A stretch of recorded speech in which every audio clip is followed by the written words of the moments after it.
এই জন্য সৃষ্টির ভিতরে আল্লাহর কোনো মৃত্যু নাই। আল্লাহু লা ইলাহা ইল্লা হুয়াল হাইয়ুল কাইয়্যুম।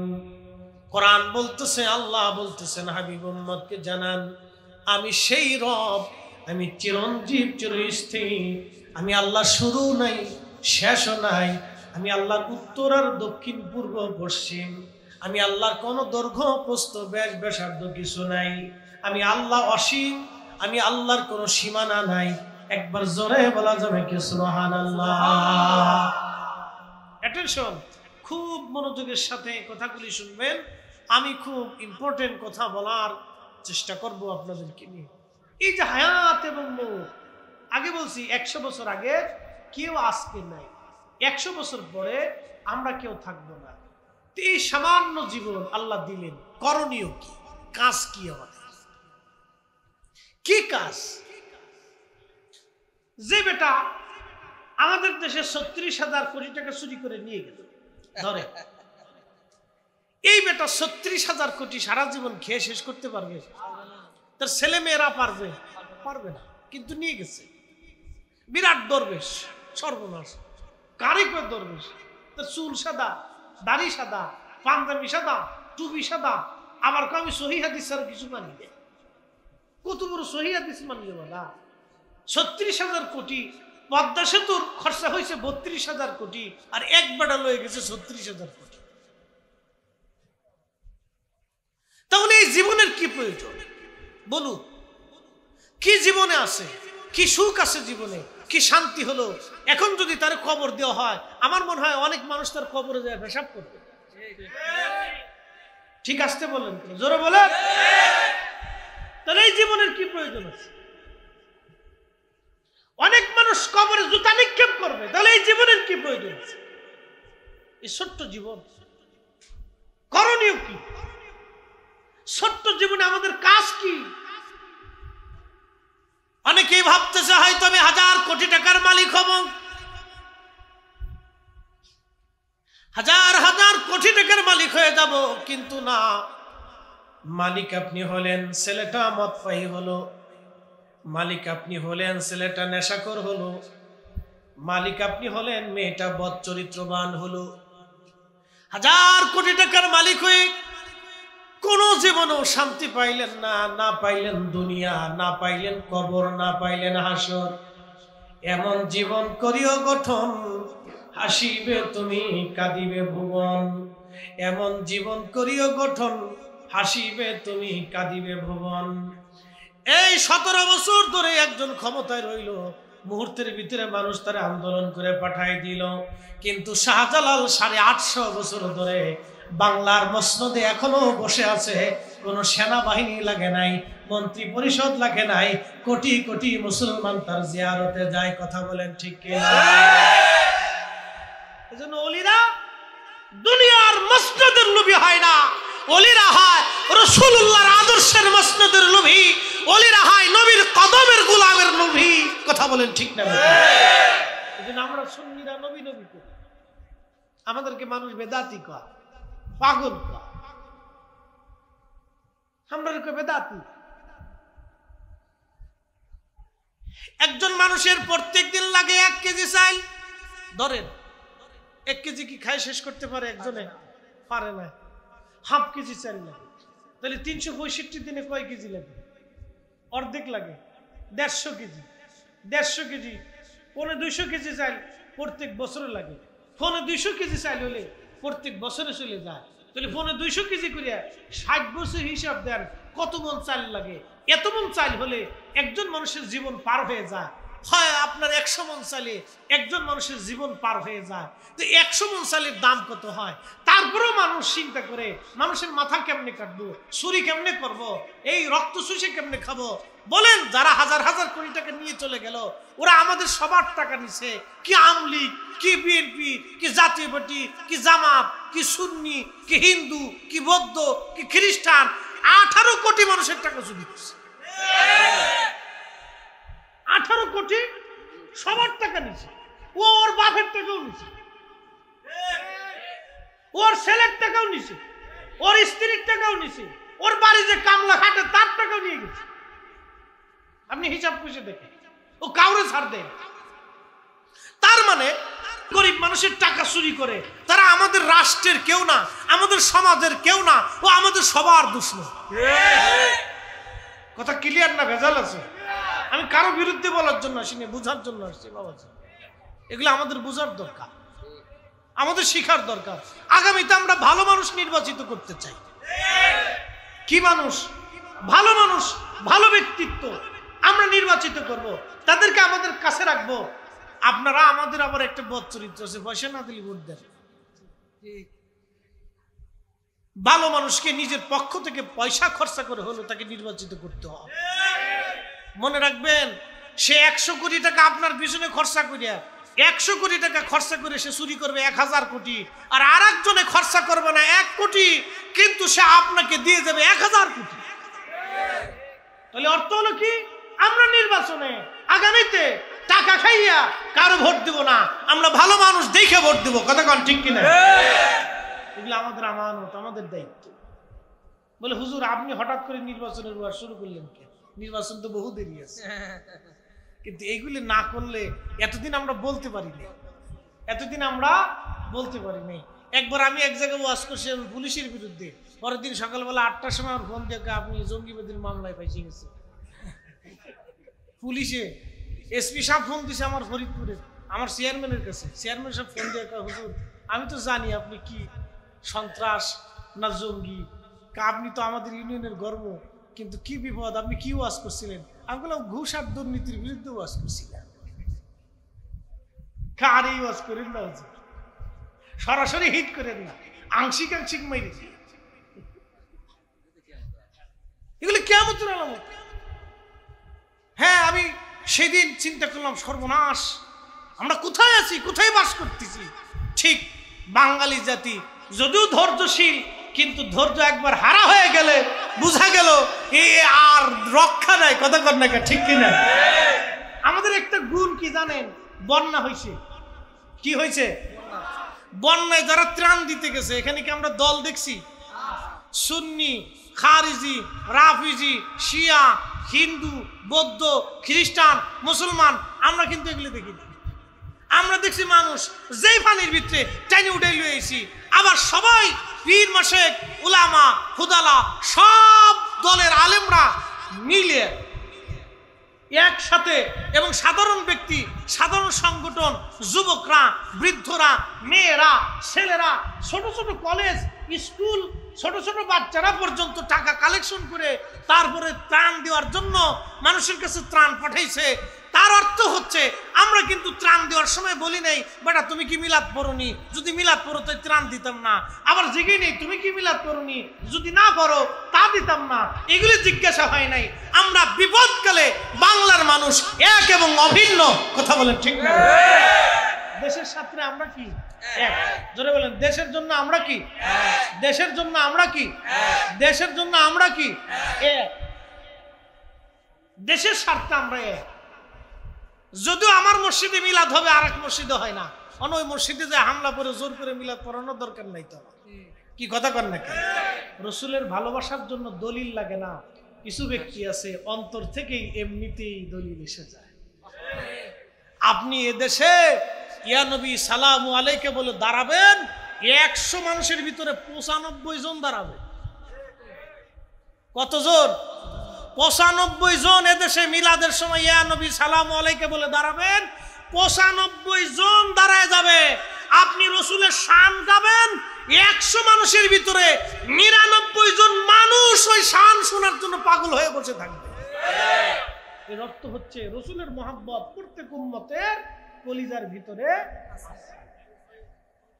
তার অর্থ হলো এমন জীবন করিয়া গঠন, হাসিবে তুমি কাঁদিবে ভুবন।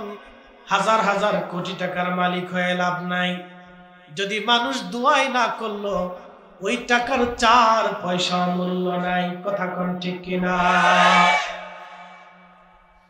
বন্ধু আমার খুব মনোযোগ দিবেন, যেহেতু আলোচনা আসছে আপনাদেরকে নিয়ে আজকে একটা ঘটনা আপনাদেরকে শোনাবো। আজ মানুষের হক মেরে দিলে কি হবে তার? এই যে আমরা আমাদের সমাজে বাস করি, আমাদের ডানে বামে সামনে পিছনে কত দরিদ্র মানুষ আছে, আত্মীয় স্বজন আছে। এই যে ধরেন আপনি যদি ভালো খাবার খান, আপনার বাড়ি দোতলা বিল্ডিং, আপনি দোতলা বিল্ডিং এ একতলা বিল্ডিং এ বসে ভালো খাবার আপনি খাচ্ছেন, সুন্দর খাবার আপনি খাচ্ছেন, কিন্তু আপনার প্রতিবেশী ভালো খাবারটা পেল না, সামান্য এই আপনার কি বলে খেজুর দিয়ে ইফতার করলো। এবছর রমজানে ওই কোন মন্ত্রী যেন বলছিল খেজুর বাদ দিয়ে বড়ই দিয়ে ইফতার চালায় দেন। কত বড় শয়তান হলে আমাদের ইফতারে নিয়েও যারা ঠাট্টা করে, আল্লাহ এ জমিন থেকে শয়তান বিদায় করে দিছে। কথা কোন ঠিক কিনা? মানুষের এটা অধিকার। ইফতার তো খেজুর দিয়ে করাটা আল্লাহ রাসূলের সুন্নাহ, আল্লাহ নবীর। সে বলতে পারতো যে আমি অপারগ, আল্লাহর হস্তে সম্মানিত রোজাদাররা আমাকে মাফ করে দিন, আমি চেষ্টা করছি, আমি মধ্যপ্রাচ্য থেকে খেজুর আনতে পারি না, এটা আপনাদের হক ছিল, আমি নিরুপায় হয়ে গেছি, আমি পারিনি, আপনারা আমি ক্ষমা চাই। খেজুর না খেয়ে বড়ই দিয়ে চালাই, পুরো শয়তান কোথাকে। হ্যাঁ, আজকে বড়ই আল্লাহ ওর পিঠের উপর দিয়ে দিয়েছি। যা শোনেন, হক কথা তিতা লাগে। দল বড় না, দলের চাইতে দেশ বড়, ইমান বড়। কি কথা কর না কেন? আমার দলে শুধু ভালো এই মন্তব্য হবে না, আমরা ব্যক্তি নির্বাচন করতে চাই। আমার সমাজে, আমার এলাকাতে আমার জন্য যে কাজ করবে আমি তার জন্য কাজ করব। কথা ঠিক কিনা? ব্যক্তি দেখতো ভালো ব্যক্তি যারা মানুষের হককে প্রাধান্য দিবে, এগুলো আমাদেরকে দেখতে হবে, এগুলো আমাদের দায়িত্ব। প্রিয় উপস্থিতি, আমাদের এই ছোট্ট জীবন, ছোট্ট জিন্দেগি আমরা কি করে গঠন করব নবীর সুন্নতের আঙ্গিকে? আমরা মারা গেলাম, জানেন জানাজা নিয়ে যাচ্ছে, এমন সময় অনেক সময় দেখবেন জানাজা উপস্থিত হওয়ার পরে লোকেরা বলে, আহা লোকটা খুব ভালো ছিল, লোকটা খুব আমলওয়ালা ছিল, দেখলে সুন্দর হাসি দিয়ে কথা বলতো, বড় উপকারী লোক ছিল। আল্লাহর নবী সহিহ বুখারী এবং মুসলিমের মধ্যে নবীজি বলতেছেন, উম্মত রে, সাথে সাথে আমার আল্লাহ ফেরেশতাদেরকে ডাক দিয়ে বলে, ফেরেশতারা রে, তোমরা এই বান্দার আমলনামায় লিখে দাও লোকটা ভালো। সবাই বান্দার প্রশংসা করে, আমি আল্লাহ আমার বান্দারে মাফ করে দিয়ে জান্নাতি বানাই দিলাম। মানুষ মারা যাওয়ার পরে সমস্ত মানুষেরা যখন প্রশংসা করতে থাকে, তার ভালো বলতে থাকে, আমার আল্লাহ তারে মাফ করে দিয়ে জান্নাতি বানায় দেয়। আর ডিবির হারুন যদি মরে যায়, কোন ভালো বলবে? কে ভালো বলবে বলো?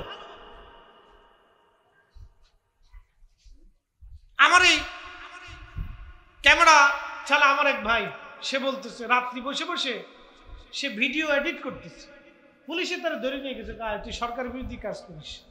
থানায় নিয়ে যাওয়ার পরে 2 লক্ষ টাকা দিতে হয়। কল্পনা করতে পারবেন কত মানুষের বদদুয়া? আল্লাহর কসম করে বলি, এই সমস্ত মানুষ যারা মানুষের সাথে অন্যায় করে, জুলুম করে, ও মরার আগে পায়খানার গু খাইয়া মুখ খাইয়া মরতে হবে। কথা বলে এগুলো অন্যায়, এগুলি জুলুম, এগুলি অন্যায়, এগুলি জুলুম। আল্লাহর কোরআন বলতেছে, ইন্নাল্লাহা, আমি রব তোমাদেরকে হুকুম দিলাম, ইয়ামুরু বিল আদলি ওয়াল ইহসান, দুনিয়াতে ন্যায় বিচার করবে, ন্যায় করবে, হক করবে, ইনসাফ করবে, ইহসান করবে, দয়া করবে, ন্যায় করবে, অন্যায় করবে না, অন্যায়কে প্রশ্রয় দিবে না, অন্যায়কে সমর্থন করবে না, দুনিয়াতে ন্যায় করবে। হে বান্দা, আমি রব তোমাকে হুকুম করছি, ন্যায় করবে, ন্যায় করবে, অন্যায় করবে। আপনি কল্পনা করতে পারবেন? আজকে আসার সময় আমার গাড়ির ভিতরে বসে আমার কালাম ভাই বলতেছে, 3 দিন আমাকে ধরে নিয়েছে, ভিডিও এডিট করতেছে, তার দোকানে বসে বসে ধরে নিয়ে গেছে, তুই সরকার বিরোধী কাজ করতেছিস, তোর ভাষায় দিই। তাহলে ওনার বেলা যদি এরকম হয়, সারা বাংলাদেশে এরকম হাজার হাজার হয়েছে। কি কথা কন ঠিক কিনা? হাজার হাজার হয়েছে। এগুলি তো অন্যায়। প্রিয় উপস্থিতি আমার, এগুলি অন্যায়। আমরা অন্যায় মানব না, অন্যায়কে সমর্থন করব না। আবার এরকম আছে প্রশাসনের ভিতরে ভালো ব্যক্তিও আছে, কি আছে না? ভালো আছে, হাজার হাজার ভালো আছে। এমনও পুলিশ প্রশাসনের কর্মকর্তা আছে আমাদের সাথে ভালো সম্পর্ক, অনেক ভালো, অনেক ভালো আছে। রাত্রে দেখলে আমাদেরকে আগায় দেয়, হুজুর চলেন আপনাদেরকে আগাই দিই, অসুবিধা হতে পারে, খোঁজ খবর নেয়, কেমন আছেন, এরকমও আছে, ভালো আছে। কিন্তু ওর আফসোস, মানুষ আমরা তাদের কাছে নিরাপত্তা চাই। ধরেন গভীর রাত্রিবেলা একটা নারী এসে আপনার ঘরের দরজাতে টোকা দিল, আমি বড় বিপদগ্রস্ত, তখন আপনি কি করবেন?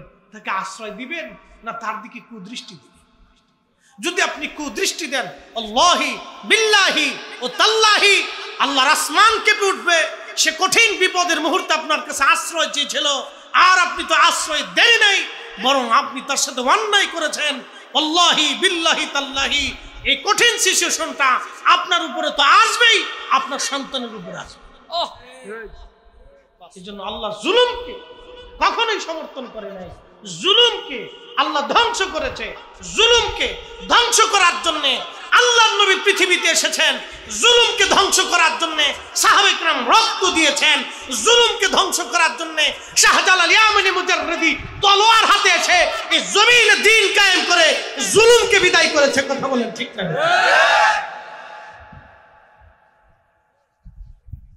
প্রিয় চট্টগ্রামবাসী, পটিয়ার মুসলমান, অন্যায় অত্যন্ত নিকৃষ্ট। আপনি হাজার বছর ইবাদত করবেন, কোন ইবাদতে কাজ হবে না যদি খাদ্য আপনার হালাল না হয়। যদি খাবার হালাল না হয়, হাজার বছর ইবাদত করলেও 4 পয়সা দাম হবে না। এই জন্য অন্যায় অন্যায় বলতে হবে, জুলুমকে জুলুম বলা লাগবে। বাবাজি সাবধান, একটা কথা বলে দিয়ে যায়, দল বেদল আমরা বুঝি না, আমরা বুঝি যেখানে হক আছে সেখানে আমরা আছি। কথা বলেন ঠিক কিনা? গরিব মানুষ, এতিম, দুস্থ, অভাবী, নিষ্পেষিত, এই অসুস্থ ব্যক্তির সেবা যেখানে হবে, এতিমের লালন পালন যেখানে হবে, সেখানে আমরা আছি। আমরা চাই সবাই সুখী থাকুক, শান্তিতে থাকুক। আল্লাহর নবী এই জন্য পৃথিবীতে ইনসাফ কায়েম করছিলেন। আল্লাহর নবী বলতেন, আমার উম্মত, আমার ফাতেমা যদি চুরি করে তাহলে আমি নবী নিজে তার হাত কেটে ফেলে দিব। এটাই হলো ন্যায় বিচার। একসাথে জোরে বলা যাবে আল্লাহু আকবার। আল্লাহর কোরআন বলতেছে, ইন্নাল্লাহা ইয়ামুরু বিল আদলি ওয়াল ইহসান, তোমাদেরকে হুকুম করতেছি তোমরা হক করবে, বেহক করবে না। সবসময় হক করবে, হক মানবে, হকের পক্ষে থাকবে, হকের জন্য স্লোগান দিবে। তোমরা ইনসাফের পথে থাকবে, ইহসান করবে, দয়া করবে, দয়ার পথে থাকবে। যারা দয়া করে তাদেরকে সমর্থন করবে, তাদের সাথে থাকবে, মানুষকে দয়া করবে, সৃষ্টিকে দয়া করবে। আপনাদের বাড়ি বিড়াল আছে না অনেকের? আপনি যদি বিড়ালকে খাবার না দেন, লাথি মেরে দেন, কিয়ামতের ময়দানে এই বিড়ালের জন্য আপনাকে আল্লাহর কাঠ করে দাঁড়ায়। ভাবতেছেন সহজে ছেড়ে দিবে? বাড়ি গরু আছে, খাবার দেন নাই, ময়দানে মেহশরে আল্লাহর আদালতে বিচারের কাঠ করে দাঁড়াইতে হবে। কুত্তা আছে, খাবার দেন নাই, আল্লাহর আদালতে আপনাকে দাঁড়াইতে হবে। আল্লাহ আপনাকে ওই কুকুরটাকে আপনার অধীনে করে দিয়েছিল, ওই কুকুর আপনার বাড়ি পাহারা দিয়েছে, সারা রাত সে ডিউটি পালন করছে, কিন্তু আপনি তার বেতন দেন। বেতন কি? 2 বেলা খাবার। ওর 2 বেলা খাবার আপনি দেন নাই, ও সারা রাত আপনার বাড়ি পাহারা দিচ্ছে, কিন্তু বেতন দেন নাই। এজন্য কিয়ামতের ময়দানে আপনাকে আল্লাহর আদালতে দাঁড়াইতে। ওই কুত্তা আল্লাহর কাছে বলবে, রব আমি তার বাড়ি পাহারা দিয়েছিলাম কিন্তু আমার বেতন দেয়নি, বলো তোমার বান্দাকে বেতন দিয়ে দিতে। এই জন্য আল্লাহর নবী রাহমাতুল্লিল, জোরে বলেন রাহমাতুল্লিল। শুধু আমাদের জন্য না, সবার জন্য। এই আল্লাহর নবী ইনসাফ শিখিয়ে দিয়েছে। মুস্তাদরাক হাকিম লিসহিহাইনের ভিতরে আসছে, রহমতের নবীজি খেজুরের বাগানের পাশ দিয়ে নবীজি হেঁটে যাচ্ছেন মদিনায়। একটা উট দৌড়ায় আসছে। উট এসে আল্লাহর হাবিবের কদম মোবারকের সামনে পড়ে মাথা নিচু করে নবীজির কদমের মধ্যে মুখ লাগায় কাঁদতেছে। উটের জবান খুলে গেল। উট কাঁদে আর বলে, ইয়া রাসূলুল্লাহ, ইয়া হাবিবাল্লাহ, নবী গো, আপনার কদমে আমার আরজি। উট কি জন্য তুমি কাঁদো? বলে, ইয়া রাসূলুল্লাহি, আমার মনিব আমাকে শুধু মারে, আঘাত করে, কিন্তু খাদ্য দেয় না, কাজ বেশি বেশি করায়। এমন সময় পিছে পিছে ওই মদিনার সেই উটের মালিক দৌড়ায় আসছে। আল্লাহর নবী বললেন, ও উটের মালিক, তুমি কি উটের মালিক? বলে, হ্যাঁ ইয়া রাসূলুল্লাহ। তুমি কি তাকে খাবার কম দাও, কাজ বেশি করাও, এবং মাঝে মধ্যে তারে পিটাও?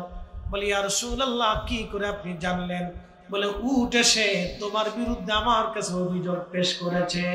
একবার জোরে বলা যাবে কি আল্লাহু আকবার? আল্লাহর কোরআন বলতেছে, ওয়ামা আরসালনাকা ইল্লা রাহমাতাল লিল আলামিন।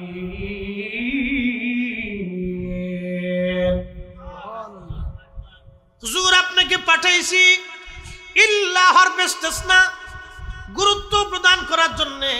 আল্লাহ বাক্যের প্রথমে ব্যবহার করেন মাঝখানে, যেমন লা ইলাহা ইল্লাল্লাহ, আল্লাহ ছাড়া আর কোনো মাবুদ নাই, আল্লাহ ছাড়া কোনো খালিক নাই, আল্লাহ ছাড়া কোনো রব নাই।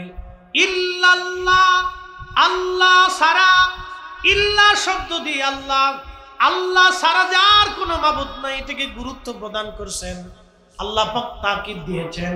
ঠিক ওই রকম আল্লাহ বলেন, হাবিব, আপনাকে তামাম সৃষ্টির জন্য পাঠিয়েছি, ইল্লা শুধু এই জন্য যে রাহমাতুল লিল আলামিন, আপনি তামাম কুল কায়নাতের রাহমাত।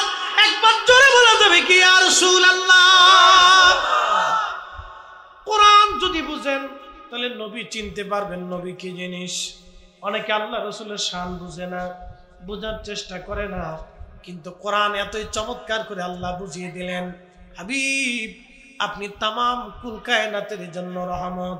আল্লামা মুল্লা আলী কারি মাক্কি আল মাওরিদুর রাবি ফি মাউলিদিন নবী সাল্লাল্লাহু আলাইহি ওয়াসাল্লাম, এই কিতাবের মধ্যে তিনি লেখেন, আল্লাহর সৃষ্টির মধ্যে 18,000 আলম আছে।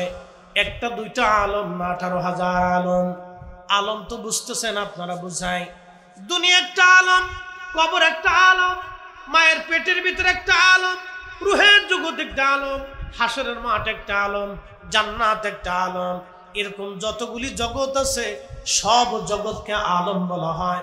আল্লাহর কোরআন বলতেছে, রব্বিল আলহামদুলিল্লাহি ওয়া রাব্বিল আলামিন, সমস্ত প্রশংসা সেই রবের জন্য যিনি সমস্ত জগৎ সমূহের রব। আর আল্লাহ ডাক দিলেন, হাবিব আপনাকেও আমি বাদ দিলাম না, আপনি তামাম জগৎ সমূহের রহমত। রেহেমের জগতেও রহমত, রুহের জগতেও রহমত, কবরের জগতে রহমত, দুনিয়ার জগতে রহমত, আখিরাতের জগতে রহমত, জান্নাতের জগতে নবী রহমত। চিৎকার মেরে বলবেন আল্লাহু আকবার। তিনি নবী, নবী, নবী, আমাদের নবী। আমরা এত বড় দামি নবীর উম্মত, আমরা নবী চিনতে পারলাম না, হায় আফসোস। আমরা নবী চিনতে পারলাম না। ওই উট কাঁদে আর বলি, ইয়া রাসূলুল্লাহ, মালিক আমারে মারে, খাবার কম দেয়, কাজ বেশি করায়। আল্লাহর নবী ধমক দিলেন, এই উটের মালিক, তুমি উটকে কাজ বেশি করাও, খাদ্য কম দাও, মাঝে মধ্যে পিটাও। বলি, ইয়া রাসূলুল্লাহ, আমার ভুল হয়ে গেছে, আমি মাফ করে দিলাম। বলে, উটটা আমার কাছে বিক্রি করে দাও। উটের মালিক বলি, ইয়া রাসূলুল্লাহ, বিক্রি করব না, এই উটটা আপনাকে আমি হাদিয়া দিয়ে দিলাম। একবার জোরে বলা যাবে আল্লাহু আকবার। ওরে রাহমাতুল লিল আলামিন, আপনি উম্মতের জাবিন, গুনাহগারের অতি আপনজন। আল্লাহর নবী, নূরের নবী, আপনি নবী আমার জীবনের জীবন। সালাতুন ইয়া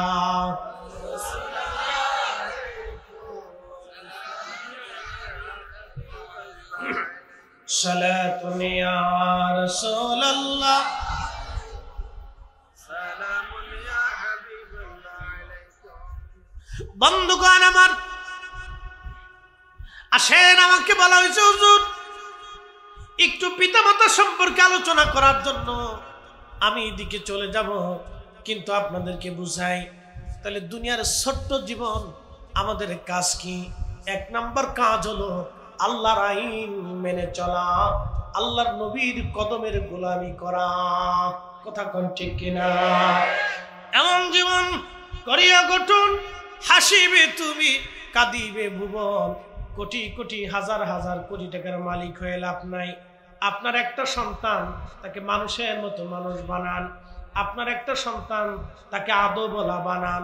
আপনার একটা মেয়ে, তাকে আলেমা বানায় দেন, তাকে পর্দানিসীন বানান, তাকে ভদ্র বানান, তাকে শিক্ষিত বানান, তাকে ডাক্তার বানান, ইঞ্জিনিয়ার বানান, অথবা শিক্ষক বা শিক্ষিকা তাকে বানান। আপনার সন্তানটাকে আপনি প্রতিষ্ঠিত করেন, মানুষের মতো মানুষ বানান, তাহলে আপনার জীবন সার্থক হবে। আপনি নবীর সুন্নতের জীবনে রঙিন হয়ে যান, আপনি নবীর কদমের গোলামের গোলাম হয়ে যান।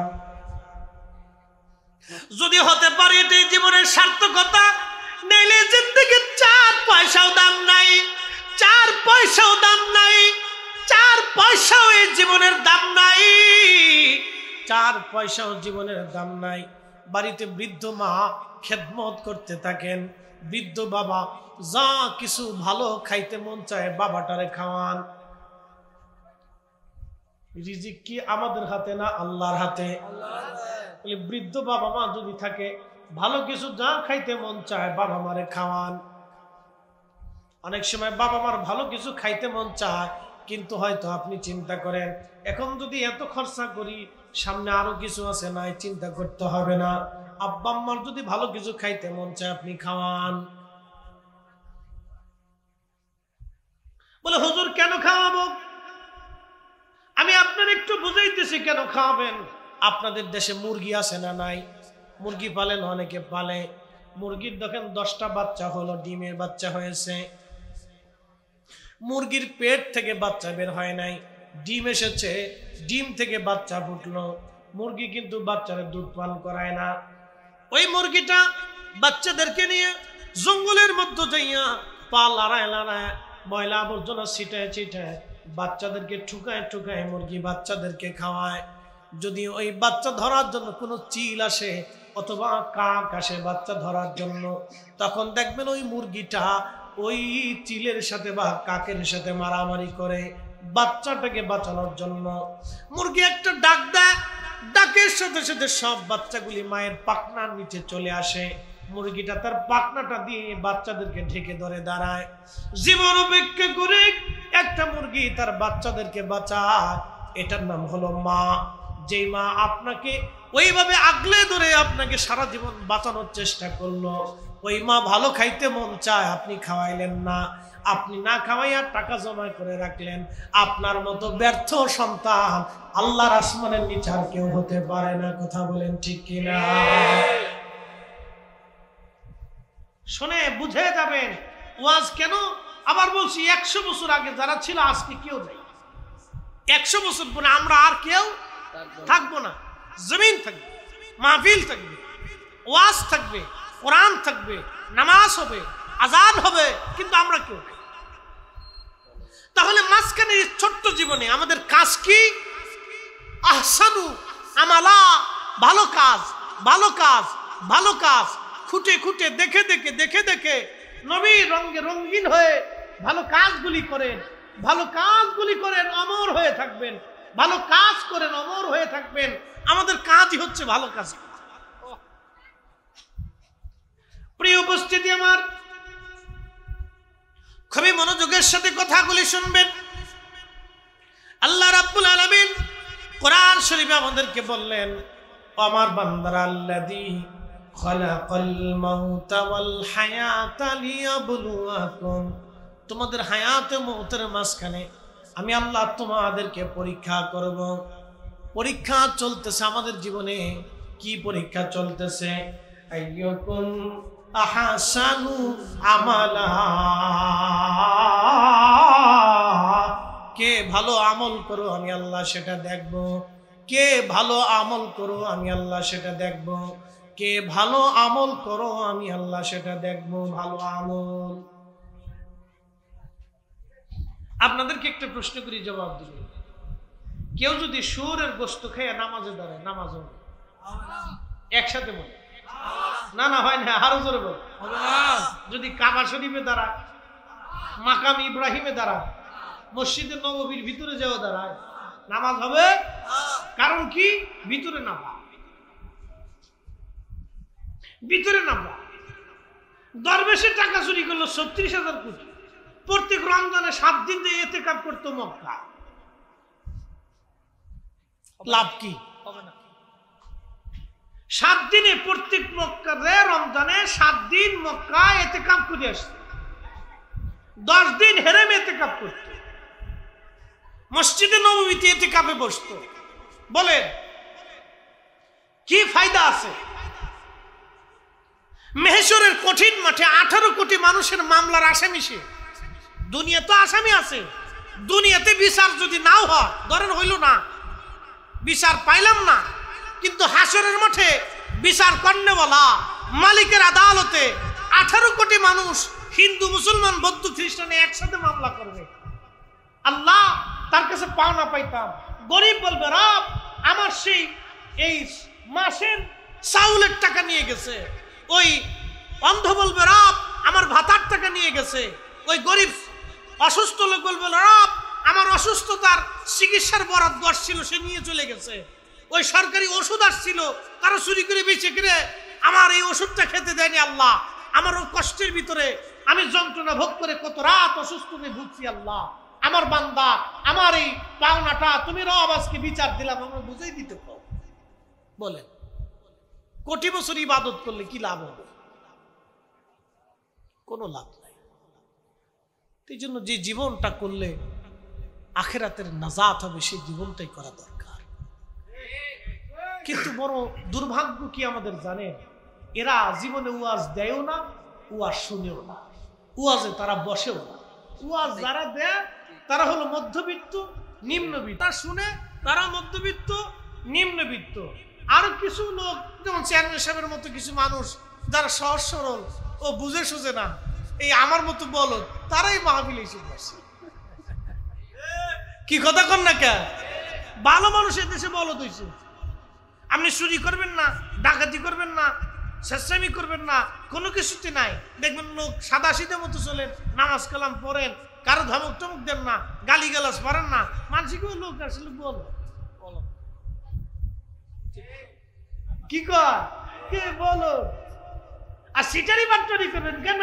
খুব চালাক রে, বিরাট চালাক, ও বিরাট চালাক। বুঝতে পারছেন?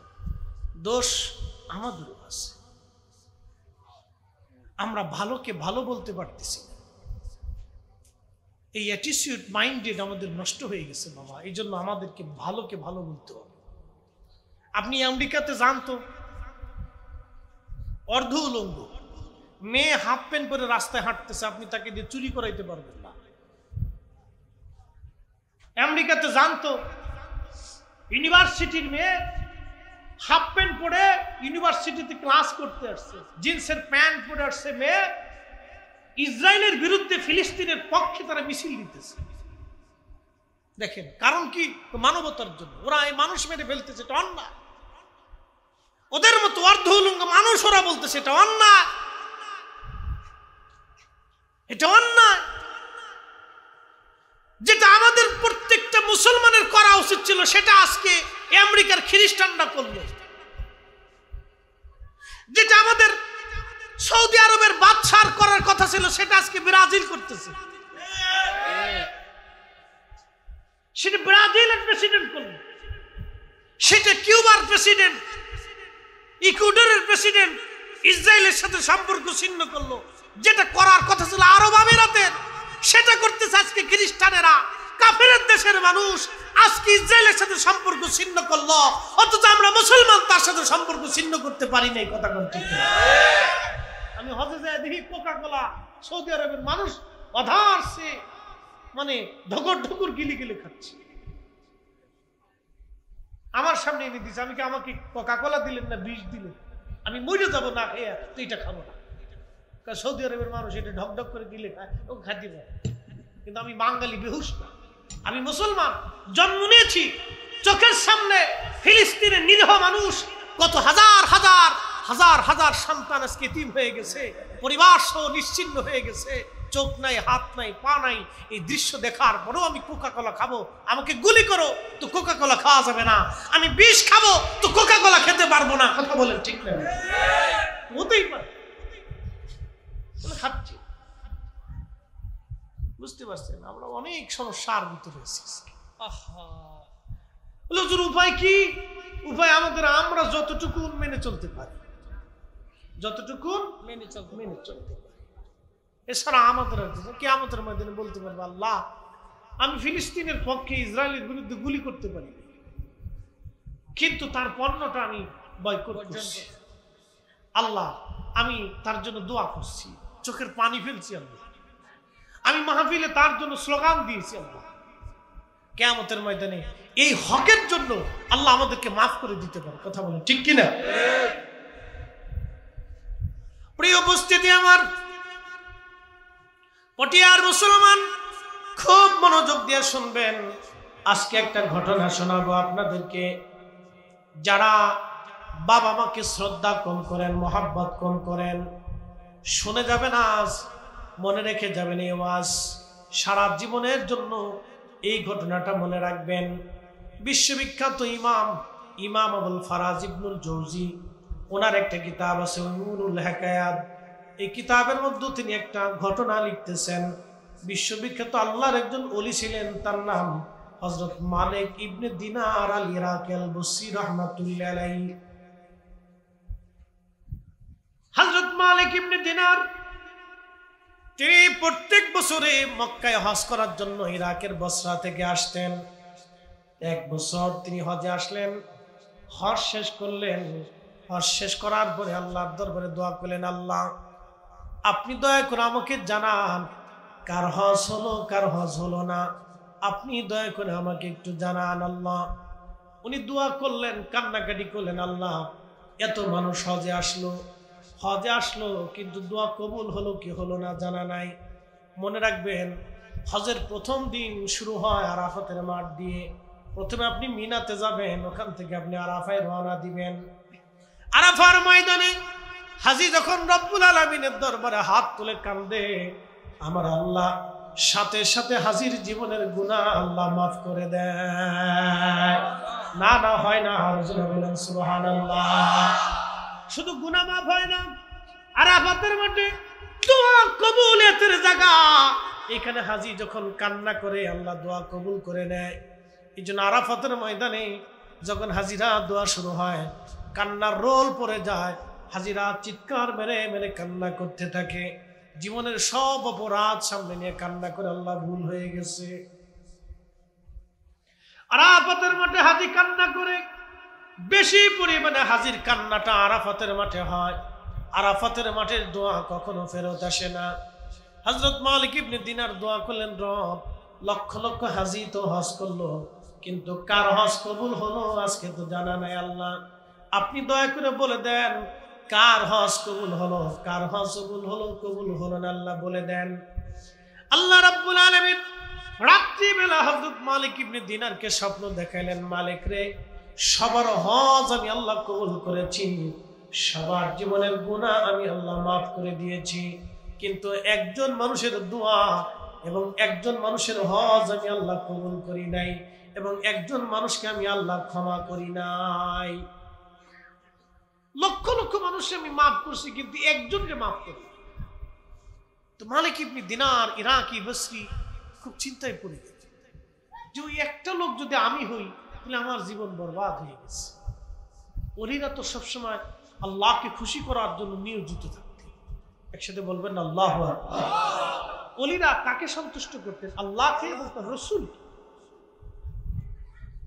ওলিদের কাজে ছিল আল্লাহ তার রাসূলকে খুশি করা। কত পদ্ধতি দিয়ে তারা আল্লাহকে খুশি করে, যত পদ্ধতি ছিল সব পদ্ধতি দিয়ে তারা আল্লাহ এবং তার রাসূলকে খুশি করতেন। সবসময় তাদের কাজ ছিল আল্লাহ তার রসুলকে খুশি করা। আর আমরা হয়েছি ব্যতিক্রম, আমাদের কাজ হলো খালি শয়তানকে খুশি করা, খালি শয়তানকে খুশি করা, যার কারণে আমরা ওলি হতে পারি না। আমাদের কাজ হবে আল্লাহকে খুশি করা, শয়তানকে বেজার করা। যদি আপনি জীবনে নিয়ত করেন যে হ্যাঁ আমি প্রত্যেকটা সেক্টরে প্রত্যেকটা সময়ে আমি আল্লাহ তার রসুলকে খুশি করব আর শয়তানকে বেজার করব, তাহলে আপনি দুনিয়াতে কামিয়াব হইয়া আল্লাহর পেয়ারা হইয়া নবীর গোলাম হয়ে তারপরে কবরে যেতে পারবেন। খুব মনোযোগ দিয়ে। তো মালিক ইবনে দিনার খুব চিন্তায় পড়ে, ব্যাপার কি, ওই লোকটা যদি আমি হই তাহলে আমার জীবনটা বরবাদ হয়ে যাবে। উনি আবার কাঁদতেছে। রাত্রি আল্লাহ স্বপ্ন দেখেছেন, আবার কাঁদতেছে। পরের দিন আল্লাহ আবার স্বপ্ন দেখালেন, মালিক তোমাকেও মাফ করে দিয়েছি, কিন্তু একজনকে মাফ করে নাই। মালিক ইবনে দিনার বললেন, ইয়া রাব্বি, কাকে মাফ করেন নাই? বলে তার নাম মুহাম্মদ ইবনে হারুন সমরকন্দি। মুহাম্মদ ইবনে হারুন সমরকন্দি। সমরকন্দ বর্তমান আফগানিস্তানের পার্শ্ববর্তী দেশের নাম উজবেকিস্তান। এই উজবেকিস্তানের একটা এলাকার নাম বুখারা। এই বুখারার পাশে শহরের নাম হচ্ছে সমরকন্দ। এই সমরকন্দে বাড়ি ছিল মুহাম্মদ ইবনে হারুন সমরকন্দি। মালিক ইবনে দিনার রাহমাতুল্লাহ আলাইহির ঘুম ভেঙে গেল। তাহাজ্জুদ পড়লেন, ফজরের নামাজ পড়ে হেরেম শরীফের আহলুল মক্কা যারা ছিলেন, মক্কার বাসিন্দা, তাদেরকে ডেকে বলেন, হে বাসিন্দারা, মুহাম্মদ ইবনে হারুন সমরকন্দি নামক কাউকে কি তোমরা চিনো? লোকেরা বলল, হ্যাঁ হুজুর, আমরা তারে চিনি, সে মস্ত বড় বুজুর্গ, আমল করনেওয়ালা। আজকে 40 বছর ধরে সে মাকামে ইব্রাহিমের সারা রাত্র ভরে ভরে আল্লাহর ইবাদতে কাটায়। অ্যাটেনশন, আমার দিকে তাকাবেন, কি ইম্পর্টেন্ট কথা। 40 বছর ধরে সে মাকামে ইব্রাহিমে সারা রাত্র ভরে ইবাদতে কাটায়। আমি আপনি যদি একটা বারের জন্য হেরেমে যাই, হেরেমে যাওয়ার পরে অনুভূতিটা একেবারেই পরিবর্তন হয়ে যায়, চেঞ্জ হয়ে যায়। তাওয়াফের সময় কত কোয়ালিটির নারী আপনার সাথে তাওয়াফ করে, আফ্রিকা, ইউরোপ, এশিয়া, আমেরিকা, 7 মহাদেশের মানুষ, 7 মহাদেশের মুসলমান নারী পুরুষ একসাথে তাওয়াফ চলতেছে, কিন্তু কেউ কারো দিকে ভুরুক্ষেপ করে না। একসাথে বলবেন আল্লাহু আকবার। 7 মহাদেশের মানুষ একসাথে তাওয়াফ করতেছে, সাই করতেছে, কিন্তু কেউ কারো দিকে তাকানোর সুযোগ নেই। ওই অনুভূতি ওই সময় আসে হেরেম শরীফে মাকাম ইব্রাহিম, কাবা ঘর ধরে যখন কান্নাকাটি করে, কি পুরুষ কি মহিলা, পাশে মহিলা খোদার ঘর ধরে কাঁদতেছে, পাশে যুবক খোদার ঘর ধরে কাঁদতেছে, কিন্তু নারীর দিকে তাকানোর কোনো অনুভূতি নেই। এটা সে কাবা শরীফ, সেই জায়গা 40 বছর ধরে মাকাম ইব্রাহিমে লোকটা একনিষ্ঠভাবে সারা রাত আল্লাহর ইবাদতে কাটাই দিচ্ছে, কিন্তু তার হজ কবুল হয় না, দোয়া কবুল হয় না। মালিক ইবনে দিনার আশ্চর্য হয়ে গেলেন, ব্যাপার কি? এত বড় বুজুর্গ 40 বছর ধরে মাকাম ইব্রাহিমে নামাজ ইবাদতে কাটায়, কিন্তু 40 বছর ধরে তার ইবাদত কবুল হয় না, রোজা কবুল হয় না, হজ কবুল হয় না, তার দোয়া কবুল হয় না। কারণ কি? চিন্তায় বলল, ও লোকেরা, সে কোথায় আছে তোমরা কি জানো? বলে, হুজুর, রাত্রিবেলা সে মাকাম ইব্রাহিমে নামাজ পড়ে, কিন্তু দিনের ভাগে মক্কার বিরান ভূমি একটা এলাকা ছিল যেখানে জনমানবহীন শূন্য বিরান ভূমি বলা হতো। ওইখানে একটা গাছ ছিল, ওই গাছের নিচে সে সারাদিন আল্লাহর ইবাদতে কাটায়, আর রাত্রিবেলা মাকাম ইব্রাহিমে কাটায় দেয়। বলতেছে, লোকেরা, ওইখানে গেলে কি মুহাম্মদ ইবনে হারুন সমরকন্দি আমি পাবো? বলে, হ্যাঁ, ওইখানে গেলে আপনি অবশ্যই পাবেন। হযরতে মালিক ইবনে দিনার আল ইরাকি বসরি রাহমাতুল্লাহি আলাইহি তিনি চলে গেলেন সেই বিরান ভূমিতে। গাছের নিচে যা দেখলেন ডান হাত কাটা, একটা হাত তার নাই, একটা হাত তার নাই। আল্লাহর বান্দা গাছের নিচে দাঁড়ায়া দাঁড়ায়া নামাজ পড়তেছে। হযরতে মালিক ইবনে দিনার আল ইরাকি বসরি রাহমাতুল্লাহি আলাইহি তিনি আস্তে করে সালাম দিয়ে তার পাশে বসে গেলেন। সে নামাজ শেষ করলো। নামাজ শেষ করার পরে সালামের জবাব দিয়ে বলল, হে আল্লাহর বান্দা, আপনার পরিচয় কি? কি জন্য আপনি আমার এখানে আসছেন? আমার এখানে তো সহসা কোনো ব্যক্তি আসে না, কারণ কি? কি প্রয়োজন আপনার বলেন। তখন হযরতে মালিক ইবনে দিনার বললেন, হে আল্লাহর বান্দা, আপনার নাম কি? মুহাম্মদ ইবনে হারুন সমরকন্দি। বলে, হ্যাঁ, আমার নাম মুহাম্মদ ইবনে হারুন সমরকন্দি। বলে, হুজুর আপনার পরিচয় কি? আপনাকে তো চিনলাম না। বলে, আমার নাম মালিক ইবনে দিনার আল ইরাকি আল বসরি। তখন সমরকন্দি বলতেছে, হ্যাঁ হুজুর, আপনাকে চিনছি। আপনি ইরাকের জাহিদ এবং আবিদ, আপনি মস্ত বড় আল্লাহর ওলি, আপনি মস্ত বড় আল্লাহর বন্ধু। মালিক ইবনে দিনার বললেন, না, আমি আর কি আল্লাহর ওলি হলাম? আমি তো আল্লাহর ওলি হতে পারি নাই, আল্লাহর পেয়ারা হতে পারি নাই। আল্লাহর ওলি তো ছিলেন ওমর ইবনে আব্দুল আজিজ রাদিয়াল্লাহু আনহু, যাকে মুসলমানের দ্বিতীয় ওমর বলা হয়, ইসলামের প্রথম মুজাদ্দিদ যাকে বলা হয়। তিনি বাদশাহী পাওয়ার পরেও বাদশাহী নেন নাই, বাদশাহী পাওয়ার পরেও তিনি বাদশাহী করেন নাই। প্রশ্ন রাখতে পারেন মুফতি ফরিদি, ওমর ইবনে আব্দুল আজিজ বাদশাহী পাওয়ার পরেও বাদশাহী করেন নাই? হ্যাঁ, উনি 2 বছর খেলাফতের আসনে ছিলেন, মুসলিম মিল্লাতের খলিফা ছিলেন। শুনেন ওনার জীবনের আমানতদারিতা। ওনার একটা ছোট্ট বাচ্চাকে নিয়ে, স্ত্রী ফাতেমাকে নিয়ে উনি বাইতুল মালে গেলেন। বাইতুল মাল তো চিনছেন, রাষ্ট্রীয় কোষাগার, রাষ্ট্রীয় ধনাগার। ধরেন বাংলাদেশ ব্যাংক, বাংলাদেশ এটাও চুরি করছে, পুরে চুরি।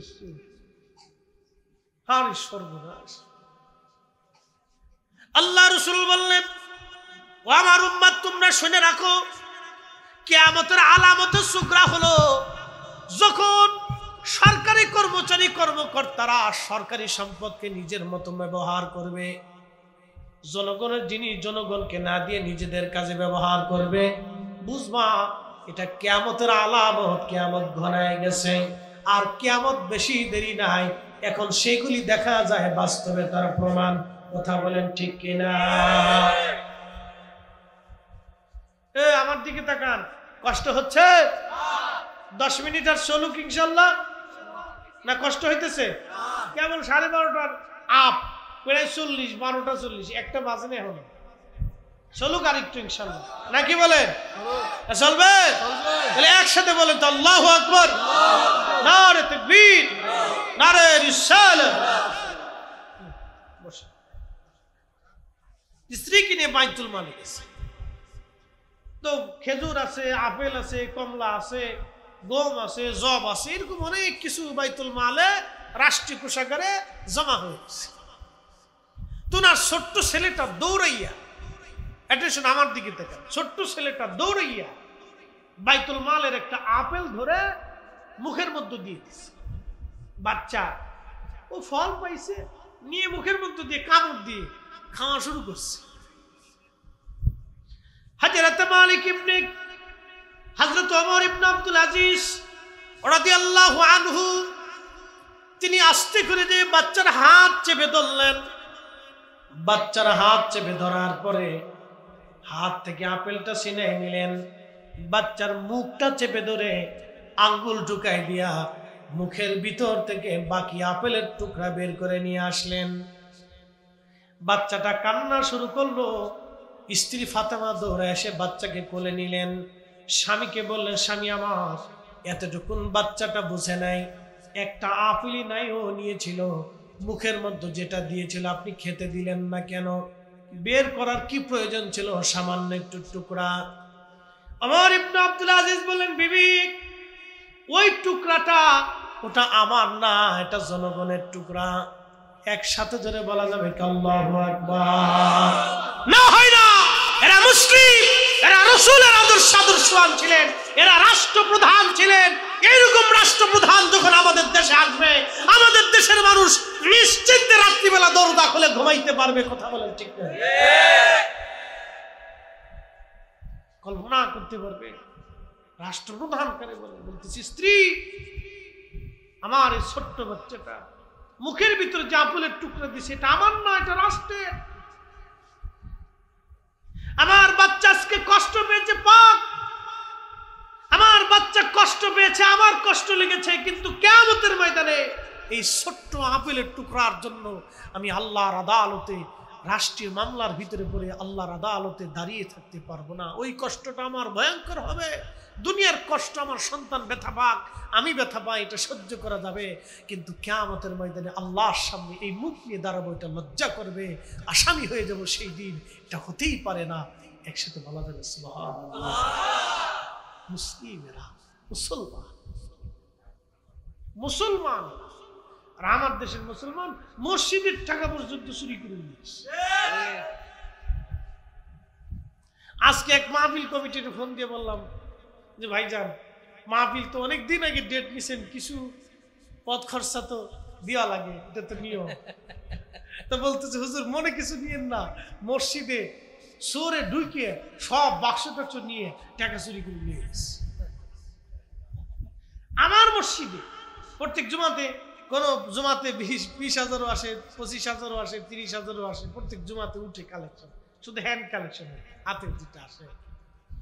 তো ঢাকাতে তো অনেক টাকা জমছে, মসজিদে কাজ ধরবে, গিরিল কাটছে চোর, গিরিল কেটে ভিতরে ঢুকে 3টে তালা কেটে তারপরে মসজিদের টাকা দিচ্ছে।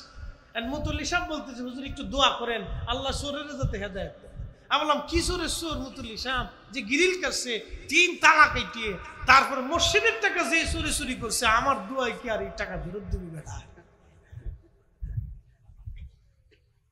আমরা মুসলমান, চিন্তা করতে পারছেন? আহা, আমাদের কাছে পৃথিবীর সব মানুষ নিরাপদ, কি হিন্দু, কি বৌদ্ধ, কি খ্রিস্টান। ও মায়ের কোলে যেমন ঘুমাবে, মুসলমানের কোলে ওইভাবে ঘুমাইতে হবে। কি কথা কর না? হিন্দু আপনার গ্রামে ওইভাবে নিরাপদ থাকবে যেভাবে আপনার সন্তান আপনার কোলে নিরাপদ থাকবে। মুসলমানের কাছে একজন বিধর্মী ওইরকম নিরাপদ থাকতে হবে যেরকম বাবার কোলে সন্তান নিরাপদে। এটার নাম ইসলামিত্ব, এটার নাম মুসলমানিত্ব। আল্লাহ নবী এটা শিক্ষা দিয়ে গেছে, উম্মাহ তোমরা শিখাও। খাজা বাবা আজমিরি শিখিয়েছে, হযরতে শাহজালাল আমিনী মুজাররিদি শিখিয়েছে, কুতুবউদ্দিন কাকি শিখিয়েছে, নিজামউদ্দিন আউলিয়া শিখিয়েছে, মুজাদ্দিদ আল ফিসানি শিখিয়েছে, হুজুর গাউসে পাক শিখিয়েছে, বাহাউদ্দিন নাকশবন্দ বুখারী শিখিয়েছে, ওলিরা শিখিয়েছে যে সব ধর্মের মানুষ মুসলমানের কাছে নিরাপদ থাকতে হবে। বাবার কোলে সন্তান যেমন নিরাপদ, মার কোলে ছেলেটা মেয়েটা যেমন নিরাপদ, মুসলমানের বাড়িতে, মুসলমানের দেশে, মুসলমানের গ্রামে অন্য ধর্মের মানুষ ওই রকম নিরাপদ থাকতো। প্রিয় মুসলমান আমার, হযরত মালিক ইবনে দিনার খুব চিন্তিত, সালাম দিয়ে বলতেছেন মুহাম্মদ ইবনে হারুন সমরকন্দি বলে, হ্যাঁ আপনার কাছে আমি আসছি আপনাকে একটা দুঃখের সংবাদ দেওয়ার জন্য। বলতেছে হুজুর কি দুঃখের সংবাদ বলেন? বলতেছে আমি আজকে 2 রাত ধরে আল্লাহর দরবারে রোনাজারি করি। এবছর হজ হয়ে গেল, কার হজ হলো কারটা হলো না। আমি আল্লাহর দরবারে কান্নাকাটি করলাম, আমার মালিকের দরবারে অ্যাপ্লিকেশন করলাম। আল্লাহ বললেন সবার হজ কবুল হয়েছে, সবাইরে আল্লাহ মাফ করে দিয়েছে, কিন্তু তুমি মুহাম্মদ ইবনে হারুন সমরকন্দির আল্লাহ মাফ করে নাই। মুহাম্মদ ইবনে হারুন সমরকন্দি বসে বসে কান্না করতেছিলেন। বলতেছে হুজুর শুধু আজকে না, আজকে 40টা বছর ধরে 40 জন আবদাল, 40 জন ওলি প্রত্যেক হজ শেষ হয়ে যাওয়ার পরে এই দুঃখের সংবাদটা আমাকে দিয়ে যায়। আজকে 40 বছর আপনি আসলেন আমাকে দুঃখের সংবাদ দেওয়ার জন্য। 40 বছর ধরে আমি মাকাম ইব্রাহিমের সারা রাত নামাজ পড়ি, 40 বছর ধরে নিষিদ্ধ সময় ব্যতীত আমি রোজা রাখি, 40 বছর ধরে বিরান ভূমিতে আমি ইবাদত করি, 40 দিন পর পর আমি পেট ভরে খাবার খাই, সারা দিন রাতে এক বেলা কোন রকম সোলার বুট খেয়ে আমি কোন রকম দিন চালাই দিই। হুজুর 40 বছর আমার ক্ষমা হয় নাই, 40 বছর আমার হজ হয় নাই, 40 বছর ধরে আমি ইবাদত করি, কোন ইবাদত কবুল হয় নাই। ওগো আল্লাহর ওলি, 40 বছর ধরে আমাকে 40 জন আল্লাহর ওলি আবদাল এসে আমাকে দুঃখের সংবাদ দিয়ে গেল। 40 বছর ধরে 40 জনের মাথায় আপনি আসলেন, আমি কি করব এখন বলেন? তখন মালিক ইবনে দিনার ইরাকি বললেন, আল্লাহর বান্দা, তুমি জীবনে কি ভুল করছিলা দয়া করে আমাকে বলবানি? বলে, হ্যাঁ হুজুর, একটা ভুল আমার জীবন আমাকে এই পর্যন্ত আনছে। বলে, কি ভুল বলবানি? হুজুর, আমি সমরকন্দের অনেক বড় ধনী ব্যক্তি ছিলাম, অনেক সম্পদের মালিক ছিলাম, 12 জন দাসী বাদী ছিল আমার স্ত্রী ছিল, আমার সংসার ছিল হুজুর, কিন্তু আমি নেশাগ্রস্ত ছিলাম, নেশায় আসক্ত ছিলাম, প্রতিনিয়ত নেশা করে করে বাড়ি আসতাম। শাবানের শেষ রজনী, রমজান আসবে, শাবানের শেষ রাত, 30শে শাবান রাত্রিবেলা, ওই দিন আমি মদ পান করে বাড়ি আসছি। মা উনুনে চুলার পাশে বসে বসে মা রান্না করতেছিল। আরবের চুলা, উনুন তো বড় বড় চুলা, দেখবেন আপনারা বড় বড় রুটি ওরা বানায়, বড় বড় রুটি তৈরি করে, বিরাট বড় উনুন, চুলাগুলি বড় বড়। সমরকন্দি ডাক দে বলতে, আল্লাহর ওলি, আমার মা উনুনে চুলার পাশে বসে বসে রান্না করতেছিলেন, আম্মা রান্না করেন, আমি মদপায়ী হয়ে আসতেছিলাম বাড়িতে, ঘরের দরজার কাছে আসলাম, মা আমার নেশাগ্রস্ত দেখে আমার হাত চেপে ধরলেন। হাত চেপে ধরে মা বলতেছে, এরে মুহাম্মদ, এরে সন্তান আমার, আজকে শাবানের শেষ রজনী, মাহে রমজান আসবে বেটা। কত মুসলমান রমজানের জন্য প্রস্তুতি নেয়, আর তুই কিনা মদ পান করে বাড়ি আসছিস। কত মানুষ মরে যায়, তুই কি মরতে পারিস না? মা আমাকে রাগারাগি করা শুরু করলেন। মার কথা শুনে হঠাৎ করে আমি মদ পাইছিলাম, আমি নেশাগ্রহ অবস্থায়, আমি মেজাজ খারাপ হয়ে গেল আমার। হুজুর, শয়তান আমাকে পেয়ে বসলো, আমি ওই অবস্থায় মাকে আঘাত করতে লাগলাম, ঘুষি মারতে লাগলাম, থাপ্পড় মারতে লাগলাম মাকে। হুজুর, ওই অবস্থায় মা আবার বেশি রাগান্বিত হলেন। মা আমাকে যখন আরো বকাবকি শুরু করলেন, রাগারাগি শুরু করলেন, আমার মেজাজ আরো খারাপ হয়ে গেল। হুজুর, আমি আমার মাকে জড়িয়ে ধরে একবারে চেপে ধরে উনুনে আগুনের চুলার মধ্যে মাকে ফেলে দিলাম। আমার স্ত্রী আমাকে ধাক্কা দিয়ে ঘরের মধ্য দিয়ে দরজা বন্ধ করে দিলেন। সকালবেলা আমার নেশার ঘোর কেটে গেল। ঘোর কেটে যাওয়ার পরে আমি যখন আমার দরজা খুলতে গেলাম, দেখি দরজার বাহির থেকে বন্ধ। স্ত্রীকে ডাক দিলাম, বিবি আমার কর্কশ বসায় রাগান্বিত ভাবে আমাকে বললেন, তোমার মতো নাফরমানের সঙ্গে আমি আর সংসার করব না। আমি বললাম, কারণ কি বিবি, এই কথা কেন বলো? বলতেছে, তুমি কত বড় নাফরমান, কালকে তুমি তোমার মাকে চুলার মধ্যে আগুনের মধ্যে পোড়ায় মারছো, তোমার মতো নাফরমানের সঙ্গে সংসার করার চাইতে চলে যাওয়া ভালো। হুজুর, পাগল পারা হয়ে গেলাম। দরজা ভেঙ্গে ঘর থেকে বের হইয়া আমি উনুনের পাশে যা দেখলাম, মা আগুনের মধ্যে পুড়ে কালো হয়ে কয়লার মতো হয়ে গেছে। পাগল পারা হয়ে গেলাম, আমার জীবনে বিরাট বড় সর্বনাশ হয়ে গেল। হুজুর, মাকে দাফন কাফন করলাম। মাকে দাফন কাফন করার পরে আমার মন মানে না, অন্তরে তওবা এসে গেল। হায় হায় হায়, করলাম কি, কত বড় ভুল আমি করলাম। আল্লাহর ওলি আমি ভুল সংশোধন করার জন্য আমার দাসীবাদী যা ছিল আমি সব আজাদ করে দিলাম। ৭,০০০ স্বর্ণ মুদ্রা ছিল আমার কাছে। তখনকার দিনের ৭,০০০ স্বর্ণ মুদ্রা বর্তমানে শত শত কোটি টাকা হবে। সমস্ত সম্পদগুলি আমি আল্লাহ রাস্তায় দান করে দিলাম। যদি আল্লাহ আমারে মাফ করে দেয়, তারপরও মন আমার মানে না। ও আল্লাহর ওলি, আমি আমার সমস্ত সম্পদগুলি যা ছিল সব আল্লাহ রাস্তায় দান করলাম। যদি আল্লাহ মাফ করে দেয়, তারপরেও আমার মন মানে না। এরপরেও আমার মন মানে না। স্ত্রী তালাক নিয়ে চলে গেল, আমি বিবিকে তালাক দিয়ে দিলাম, সংসার থেকে জুদা হয়ে গেলাম, তারপরেও মন মানে না।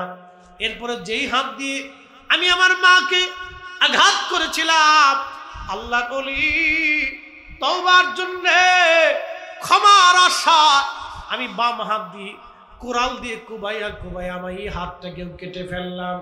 হুজুরও আপনি দেখেন আমার ডান হাত নাই, আমি আমার হাতটাকে নিজে কেটে ফেলছি।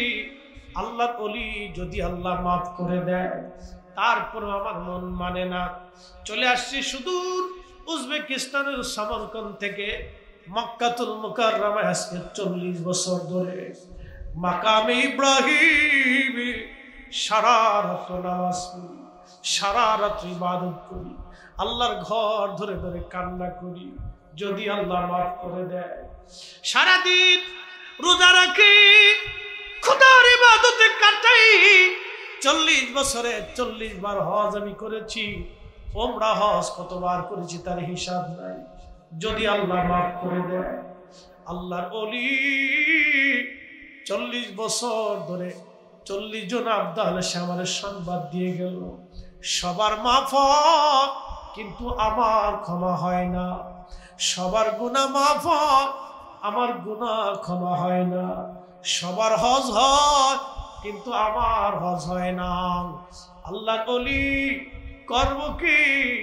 তখন মালিক ইবনে দিনার মুখের মধ্যে হাত দিয়ে চোখের পানি ছেড়ে কাঁদে আর বলে, আল্লাহর বান্দারে, দুনিয়ায় আগুন লাগায় আগুন থেকে পালাইতেছো, করছো কি?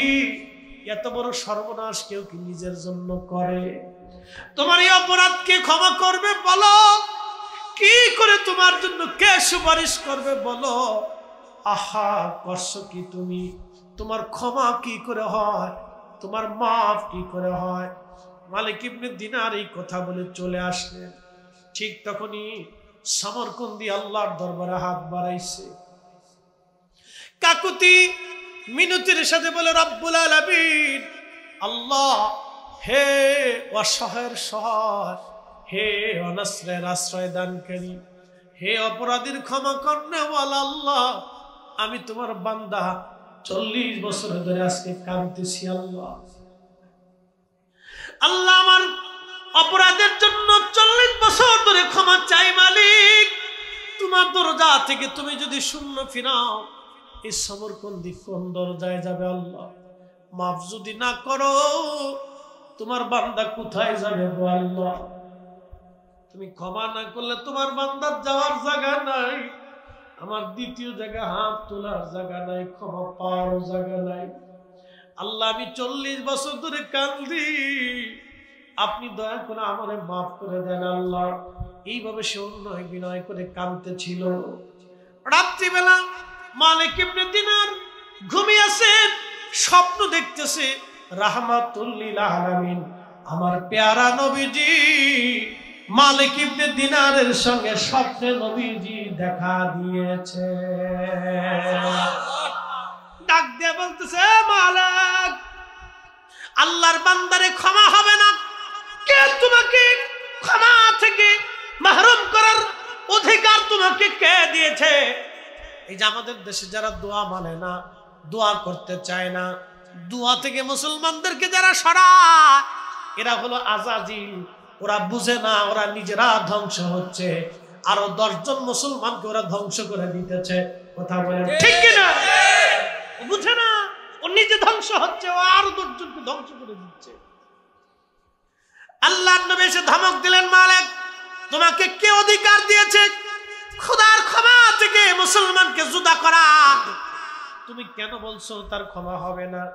যাও তুমি সমরকন্দিরে যায় বলো আল্লাহ তার জীবনের গুনাহ মাফ করে দিয়েছে।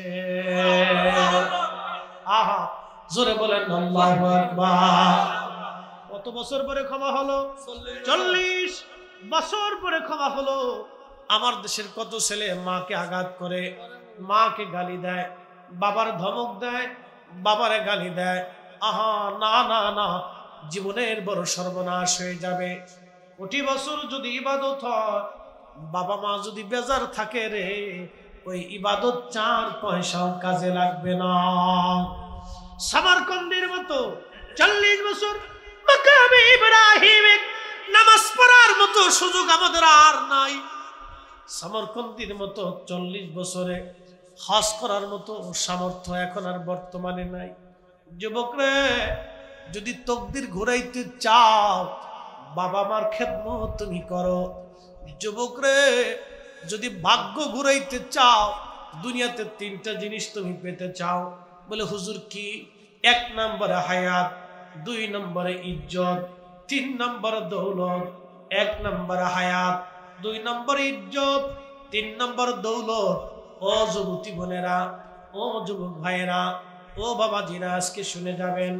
3টা জিনিস যদি আপনি পেতে চান দুনিয়াতে, 1 নম্বর হায়াত, 2 নম্বর হায়াত মানে উত্তম হায়াত, সুস্থতার হায়াত, শান্তির হায়াত। অনেকের আছে কোটি কোটি টাকার মালিক, কিন্তু কোনো সুখ নাই। সুখ নাহি রে, সুখ পরাণের পাখি, জেলখানাতে পড়ে এখন হাবুডুবু কান্দি, আমার সুখ নাই রে। কি কথা বলি না? এরকম বেসুখে কত বছর কাটবে তার হিসাব নাই। কারণ জুলুম আল্লাহ বরদাস্ত করে না, আল্লাহ পছন্দ করে না। আমার বাপেও যদি জুলুম করে তাও মানা যাবে না, আমার ভাইও যদি জুলুম করে তাও মানা যাবে না, আমার পেয়ারা স্ত্রী সন্তানরা জুলুম করলেও মানা যাবে না। কি কথা বলেন না কেন? ঠিক কিনা? অন্যায় তো অন্যায়, অন্যায়কে অন্যায় বলা এটাও হকের কথা। খুব মনোযোগ দিবেন ও মুসলমান। হযরতে সমরকন্দির ব্যাপারে নবীজি বললেন যাও, আল্লাহ তারে মাফ করে দিয়েছেন। কিন্তু 40 বছর পরে আল্লাহ রসুল ডাক দিয়ে বলেন, ও মালিক ইবনে দিনার, তুমি যা বলো আল্লাহ তাকে মাফ করছেন, কিন্তু তারে আর একটা জিনিস জানাবা। কিন্তু এখনো শেষ হয় নাই। আর একটা জিনিস জানাবারে মালিক, সেই জিনিসটা হলো কিয়ামতের ময়দান কায়েম হয়ে যাবে, পশু পাখিরও সেই দিন বিচার হবে, শুধু মানুষ না। আমার দিকে তাকান, যারা ঘুমাইছে, ঘুম আসাটা স্বাভাবিক, রাতে 1টা বাজতেছে, ঘুম আসা স্বাভাবিক। আমার তো কিছু করে নেই বাবা, আমার জুমা পড়ে আসতে ওর দাওয়াত দেশে বলছিলাম যে ভাই আমার তো জুমা পড়ে আসতে হবে ঢাকার থেকে, তো একটা রিস্ক থাকে। অনেক সময় অ্যাক্সিডেন্টে দেখা যায় যে জাম পড়ে যায়, এটা তো অনেক রাস্তা, 250 কিলো রাস্তা, তো হতে পারে আমি এই আপনাদের এই পতেঙ্গা এখানে এসে জামে পড়ছি। ভাবছিলাম যে আজকে মনে হয় এই রাস্তাটা ক্লিয়ার থাকবে, তো এই রাস্তায় যে ওখানে মানুষ আসে ঘুরতে আসে, ওই কারণে ওখানে জাম পড়ছে। আমি যদি চলে আসি তাহলে আরো 1 ঘন্টা আগে আসতে পারতাম, যেটা যাক, এটা তকদির, এটা আমার হাতে নাই। তা আমি চেষ্টা করছি জুমা পড়ি, আমি দেখেন খাবার খাইনি, জুমা পড়ে আমরা রওনা দিছি, মাঝখানে শুধু নামাজ আর ওই একটু চা নাস্তা করছিলাম, এই বিরতি, তাছাড়া আর কোনো বিরতি নেই। একটানা গাড়ি চালাইছি, তারপরে এখানে এসে জামে পড়ছে। তো যাই হোক, এই একটু ধৈর্য ধরেন, খুব মনোযোগ দেন। কিয়ামতের ময়দানে শুধু মানুষ না, জিন না, ফেরেশতা না, পশু পাখির বিচার হবে। একসাথে বলবেন আল্লাহু আকবার। না না, আরো জোরে, আরো জোরে। পশু পাখিরও বিচার হবে। বলে এটা কি? হ্যাঁ, আল্লামা ইমাম জালালউদ্দিন আস-সুয়ুতি রাহিমাহুল্লাহ আল-হাবিলিল ফতওয়া মাসালিকুল হুনাফা বিওয়ালিদিল মুস্তাফার ভিতরে একটা চ্যাপ্টার করছে, পশু পাখির বিচার হবে। বলে হুজুর পশু পাখির বিচার কি? বলে পশু পাখির বিচার হলো উত্তর পাড়ার গরু দক্ষিণ পাড়ার গরুর বিরুদ্ধে মামলা করবে, আল্লাহ আমার গুতাইছিল, মারছিল। কারণ পশু পাখির তো দুনিয়ার কোনো আদালত নাই, আপনি যদি তারে মারেন তো বিচার দিতে পারে না। চেয়ারম্যান সাহেব উপস্থিত, আজ পর্যন্ত গরু ছাগলের বিচার উনি করতে পারে নাই। কি করছে? করতে পারে নাই। যে গরু আমার মারছে, গরু এসে মামলা করছে, চেয়ারম্যান সাহেব আমার মারছে, আপনি বিচার করে দেন। গরু মামলা করে নেই, ছাগলে মামলা করে নেই, হাতিও মামলা করে নেই, তো কি করবে? ওরা কিয়ামতের ময়দানে আল্লাহর কাছে মামলা করবে। সেদিন আমি আপনি আসামি হয়ে যাব। অন্যায়ভাবে একটা কুকুরকে লাথি মারছেন, ও মামলা করবে, রব তোমার বান্দা আমার লাথি মারছিল। আল্লাহ বলবো তুই আজ করে কায়দা মতো লাথি মেরে। সেই দিন কুত্তা লাথি মারবে, গরুতে আপনাকে লাথি মারবে, গরুতে আপনাকে গুতাই দিবে। সেই দিন আল্লাহ ন্যায় বিচার করে দিবে। আল্লাহ ডাক দেয়া বলতেছে, নবীজি বলতেছে, মালিক রে তুমি যা বলো। সেই দিন আল্লাহ পশু পাখির বিচার করবে, আল্লাহর আদালত বসবে। মালিক ইবনে দিনার রে তুমি যাইয়া সমরকন্দিরে বলো, সমরকন্দির মা হবে বাদী, আসামি হবে ছেলে। মা হবে বাদী, আসামি ছেলে। মা বাদী, আসামি ছেলে। আমি আল্লাহ মাফ করছি, কিন্তু কিয়ামতের ময়দানে আদালত বসবে। মা বাদী, ছেলে আজ আসামি। আমি আল্লাহ, আমার আল্লাহ সেই দিন বিচার করবে। মালিক ইবনে দিনার, আল্লাহ সেই দিন তার মার পক্ষে রায় দিবে, সমরকন্দির বিরুদ্ধে আল্লাহ রায় দিবে। সেই দিন আমার আল্লাহ দুনিয়ার 3 দিনের সমান, 72 ঘন্টা দুনিয়ার 3 দিনের সমান, দুনিয়ার 3 দিনের সমান। 3 দিন 3 রাত যতটুকুন সময়, ততটুকুন সময় আল্লাহ সমরকন্দির জাহান্নামের আগুনে পুরাইবে। তারপরও বাবা মার বিচার আমার আল্লাহ করে দেবে। একবার জোরে বলা যাবে কি আল্লাহু আকবার? অতএব সাবধান, কখনোই বাবা মাকে গালি দেওয়া যাবে না, ধমক দেওয়া যাবে না। ফরিদে সাহেব যত বড় বক্তা হোক, আব্বা আম্মা যদি বেজার হয়, আল্লাহর কসম বক্তাগিরির 4 পয়সাও দাম নাই। আমি যত বড় ইমাম হই, তাহাজ্জুদ গুজারি হই, আব্বা আম্মা যদি বেজার হয়, 4 পয়সাও দাম নাই, 4 পয়সাও দাম নাই। আল্লাহর নবী ডাক দেয়া বলতেছে, মালিক ইবনে দিনার যে বলো আল্লাহ তোরে জাহান্নামের আগুনে পুরাইবে, কিন্তু 3 দিন পরে আমার মালিক আমার আল্লাহ ওই সমরকন্দির মায়ের কলবের ভিতরে আমার আল্লাহ দয়া ঢেলে দিবে। সন্তানের এই পুরা দৃশ্য দেখে মা ডাক দিয়ে বলবে, আল্লাহ ও আমার সন্তান, তুমি জাহান্নামে পুরাইতেছো, আমার কষ্ট হয়, আল্লাহ আমার সন্তানটা আমার কাছে ফিরিয়ে দাও। সেদিন মা সমরকন্দির পক্ষে সুপারিশ করে আল্লাহর কাছে যখন ক্ষমা চাবে, এ মালিক ইবনে দিনার তুমি যাইয়া সমরকন্দিরে বলো, আল্লাহ তখন তারা মাফ করবে। যুবকরা, যদি দুনিয়াতে 3টা জিনিস চাও, 1 নম্বর হায়াত, 2 নম্বরে দৌলত, 3 নম্বরে ইজ্জত। 1 নম্বরে হায়াত, 2 নম্বরে দৌলত, 3 নম্বরে ইজ্জত। হায়াতটা হবে সম্মানের সাথে, রিজিকের সাথে, ইজ্জতের সাথে, আরামের সাথে। যতদিন বাঁচবেন বাবা মার খেদমত যদি করেন, ইজ্জতের সাথে বাঁচবেন, আরামের সাথে বাঁচবেন। হায়াত যতদিন থাকবে সুন্দর হায়াত হবে আপনার, সম্মানের সাথে, সুন্দর রুটি রুজির মাধ্যমে সেইভাবে আপনি বেঁচে যাবেন যদি বাবা মার খেদমত আপনি করেন। আল্লাহ তৌফিক দান করুন। আওয়াজ তুলে বলেন আমিন। এসেছেন যত নবী সকলের ইমাম, সালাম নবী তোমায় হাজারো সালাম, ইয়া নবী সালাম আলাইকা, ইয়া রাসূল সালাম আলাইকা, ইয়া হাবিব সালাম আলাইকা, সালামুল্লাহ আলাইকা, সাইয়্যিদি ইয়া রাসূলুল্লাহ, আকা ইয়া হাবিব আল্লাহ, মে আকা জিবরাইল।